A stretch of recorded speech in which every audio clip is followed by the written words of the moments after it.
Amigos y amigas, que tengan excelente día. Te vas a sorprender. Valiente reportero le hace impactantes revelaciones al presidente López Obrador de Alito Moreno y del caso Colosio. Antes de poner la información, los invitamos a que nos ayuden a compartir este video en todas sus redes sociales, que activen la campanita de notificaciones y que nos regalen un like. Vamos a ver qué es lo que está sucediendo en la mañanera, porque valiente reportero le hizo impactantes revelaciones al presidente López Obrador de Alito Moreno y del caso Colosio. Recordemos que este dirigente del PRI, este gandalla de Alito Moreno, estaba desesperado y dijo en un mitin donde los propios priistas habían asesinado a su propio candidato, a Colosio. Pues vamos a escuchar qué es lo que está revelando este reportero al presidente López Obrador, porque el presidente soltó todo en la mañanera. Vamos, amigos, con la información. Vamos a escuchar. Muchas gracias, señor presidente. Bueno, ya que se mencionó el caso por mi amigo José Sobrevilla del atentado contra el expresidente Donald Trump y próximo candidato republicano, en México, y a propósito de su análisis, de su reflexión, que ha venido surtiendo después de 30 años del caso Colosio un efecto mediático, porque incluso el presidente del PRI señaló que dentro de su partido había gente involucrada con el caso Colosio. Una reportera le sugiere el nombre, él dice que no le ponga nombres en su boca y después confirma a Amalio Fabio Beltrones como parte de esa trama. En ese tiempo, señor presidente, a partir del gobierno de Salinas y la sucesión de Colosio, se habla de una pugna política entre Luis Echeverría y Carlos Salinas de Gortari. El fenómeno ha sido investigado también por muchos medios de comunicación, por periodistas profesionales que han tratado de analizar el tejido político de ese tiempo. Un año antes de las elecciones, Fernando Gutiérrez Barrios, de ese bello lugar de Alto Lucero donde nació, y bueno, que él ha sido un personaje fundamental dentro de la historia política y oscura de México, y también para beneficio de la Revolución Cubana, dentro de las características y condiciones de la política mexicana, había renunciado a su cargo como secretario de Gobernación. Las investigaciones señalan que él hubiese querido ser el candidato y que no lo fue. El escenario se polarizó o se crispó entre dos personajes políticos, uno de ellos Manuel Camacho Solís y el otro, desde luego, Luis Donaldo Colosio. Ahí se cierra mucho de lo que sucede dentro de las reflexiones públicas sobre la situación de quién iba a ser el candidato, y sabemos qué fue lo que sucedió. Se habló del discurso y bueno, pues debemos de reconocer que el PRI era campeón de la demagogia, así es que asumir que el discurso hubiese sido el de Martin Luther King muchas décadas después en México, lo pondría yo entre comillas en la reflexión. Sin embargo, también se señaló, y usted recibió información, y esta información también la recibió Felipe Calderón, sobre la participación de Genaro García Luna en esa operación, que fue la operación rescate de un integrante del CISEN, al cual perteneció siendo muy joven, todavía estudiante. ¿Quiénes eran los personajes que estarían protegiéndolo dentro del CISEN? ¿Y qué habría sucedido con otros dos personajes que no son Mario Aburto, de los cuales se señala que uno fue ejecutado 4 horas después del asesinato? Me refiero a Ernesto Rubio Mendoza. Y otro personaje, que sería el segundo tirador, Jorge Antonio Sánchez Ortega, no ha sido procesado. La situación se vuelve complicada. Sin embargo, dentro de la historia política de usted, ha tenido la oportunidad de platicar seguramente con muchos personajes como Manuel Camacho Solís, quien escribió un libro muy interesante que se llamó El Desacuerdo Nacional, se llama El Desacuerdo Nacional. Está también una gente que fue parte de ese grupo político y bueno, pues ha sido canciller mexicano. y también precandidato de Morena. Y seguramente quizás algunas informaciones pudieron salir por parte del licenciado Marcelo Ebrard al respecto. El caso tiene trascendencia porque en la Secretaría de Gobernación estaba Jorge Carpizo MacGregor, un personaje que después estuvo involucrado literalmente gran parte de su vida dentro del Instituto de Investigaciones Jurídicas de la UNAM, a donde también pertenece Diego Valadez, quien era el procurador de la República en ese momento. Y habían intercambiado posiciones políticas también dentro de la Secretaría de Gobernación, la Procuraduría específicamente. Pues esos choques, señor presidente, nos llevan a dos personajes muy particulares. Uno es Eduardo Pontones Chico y el otro es Jorge Enrique Tello Peón, porque eran los directores del CISEN. Usted ya se va, señor presidente, pero estos casos llevan 30 años sin resolverse.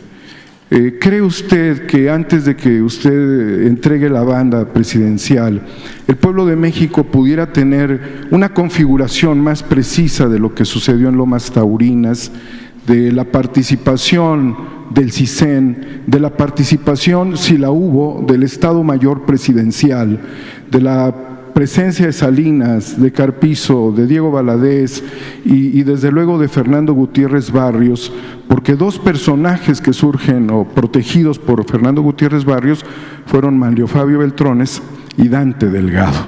Lo dejo ahí, señor presidente, para la gran reflexión histórica que la verdad México necesita. Muchísimas gracias. Sí, pues es un asunto que debe de tratarse, es un expediente abierto, pero creo que va a corresponder a la próxima administración, al próximo gobierno,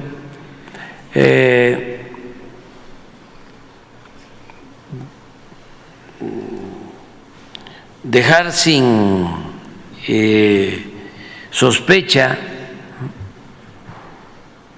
lo sucedido, aclarar lo que realmente pasó. Creo que ayudaría mucho el que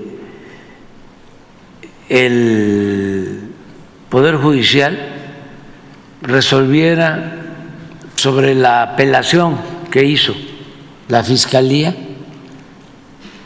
acerca de la orden de aprehensión del segundo tirador en el asesinato de Colosio, sin que esto signifique que ya es culpable, sino que si la Fiscalía hizo toda una investigación y aparece en esa investigación de que hubo un segundo tirador y que trabajaba en el CISEN, en el Centro de Espionaje del gobierno, y que según la acusación de la Fiscalía fue a rescatar a este segundo tirador, García Luna, en 1994, porque García Luna entró en 1989, joven, al CISEN, ahí se formó, que eso no lo sabía la mayoría de la gente, yo no lo sabía. Yo me enteré hace 6, 8 meses, cuando me informaron de la investigación y que iban a solicitar la orden de aprehensión para el segundo tirador. Ahí viene la historia de García Luna, que ingresa en 1989, ingresa con Salinas con el gobierno de Salinas.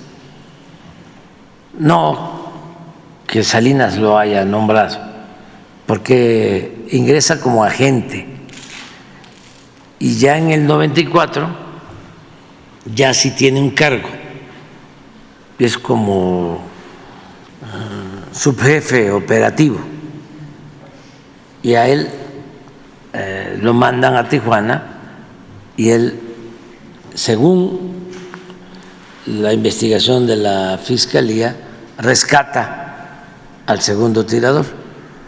Por eso la Fiscalía solicita al juez orden de aprehensión y el juez, que eso lo tendría que aclarar,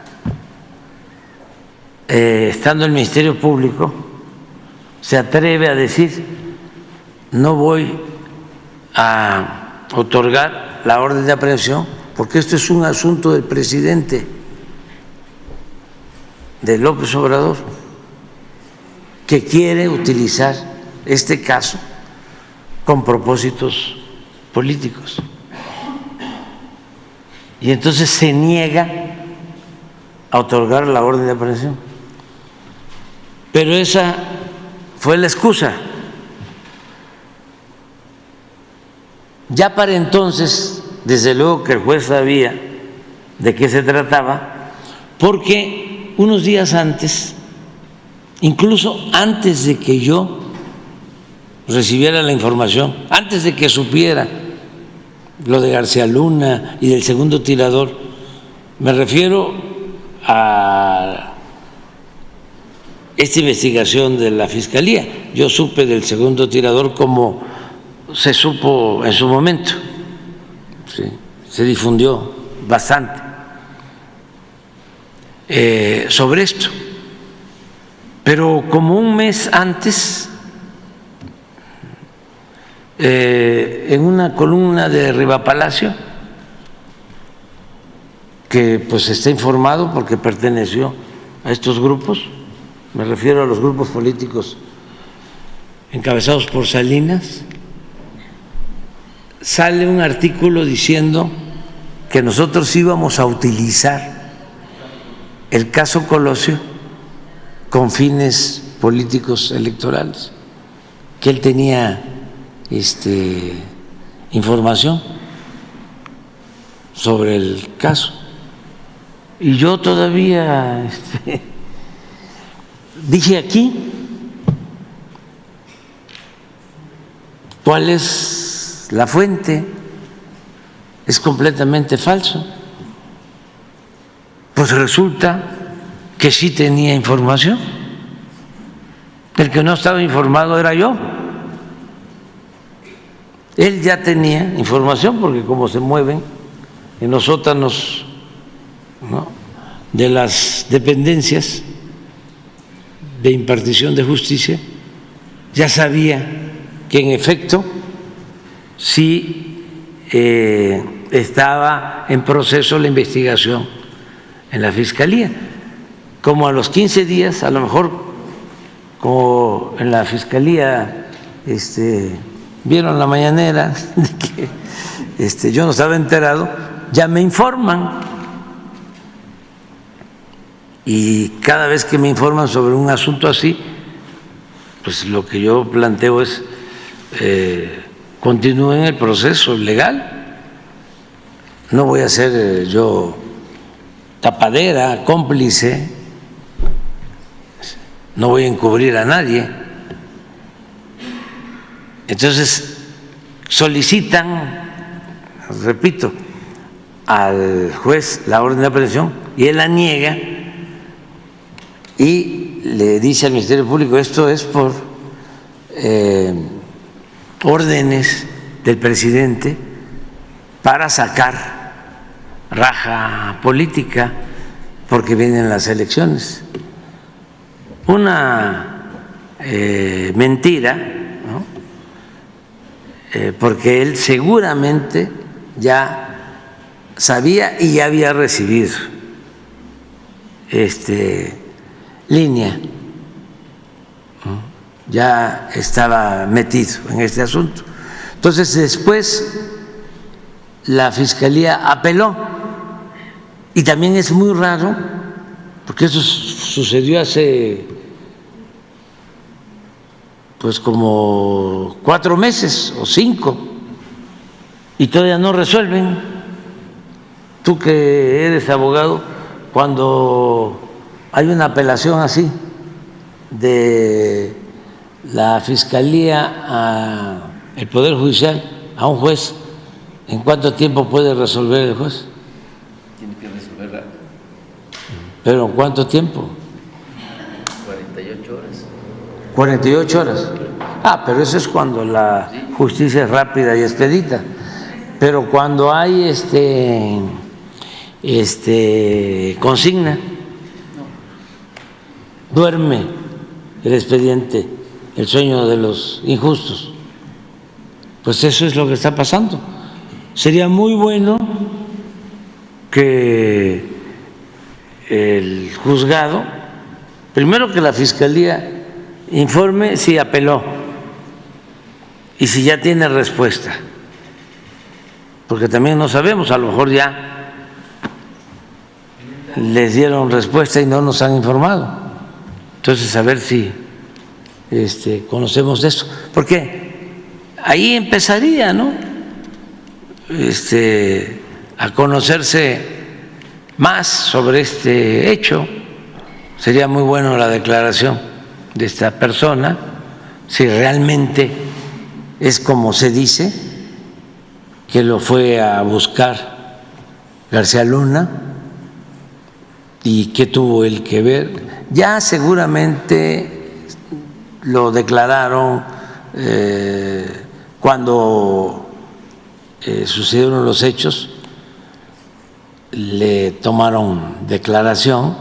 Sí, me estoy acordando que sí está, porque él aparecía con sangre, que se demostró después que sí era de Colosio, pero él sostuvo de que ayudó a cargar el cuerpo a la ambulancia. Sin embargo, en investigación posterior se habla de que no fue así. Sí, también. Entonces, esa es una investigación que puede ayudar. Y todo. Bueno, amigos, si les gustó toda esta información, comparten en sus redes sociales, activen la campanita de notificaciones y regálenos un like, dejen sus comentarios y nos vemos hasta la próxima. Adiós.